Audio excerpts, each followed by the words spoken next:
প্রবাল দ্বীপ, Saint Martin দখল হয়ে যাচ্ছে, এইসব বলে আসলে গুজব ছড়ানো হচ্ছে। সোশ্যাল মিডিয়াতে বিএনপি জামাত এসব গুজব ছড়াচ্ছে। আপনারা জানেন যে একটা ইস্যু নিয়ে অহেতুক বিভ্রান্তিমূলক বক্তব্য দেওয়া হয়েছে। মির্জা ফখরুল দায়িত্ব জ্ঞানহীন বক্তব্য রেখেছেন। তিনি কূটনৈতিক প্রজ্ঞা কৌশলের বাইরে গিয়ে এমন কথা বলেছেন যা শুনে মনে হয় পরিস্থিতি নিয়ে তাদের ন্যূনতম কোনো ধারণা নেই।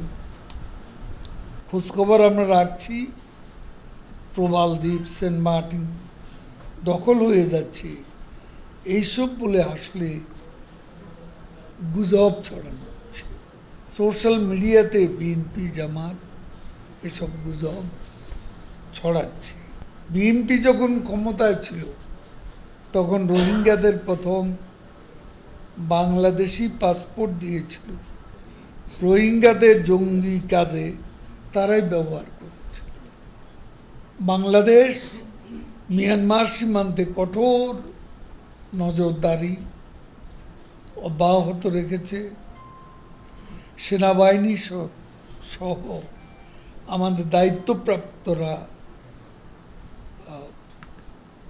সতর্ক অবস্থানে আছে। ওখানে 54টা এথনিক কমিউনিটি আছে। এই গুলিটা পড়ছে যেটা সেন্ট মার্টিন থেকে, এটা আরাকান বাহিনীতে করা হয়েছে। এটা মিয়ানমারের সরকার। ওরা জাহাজ পাঠাইছে, আমরাও পাঠাই, তারপর লাগবে সংখ্যা। Please don't do it. Thank you. দেশটা আমরা চালাই, আমাদেরকে ছেড়ে দেন। এই দেশ রক্ত দিয়ে স্বাধীন করা হচ্ছে এবং এখানে সেন্সিবল কথাবার্তা বলা উচিত।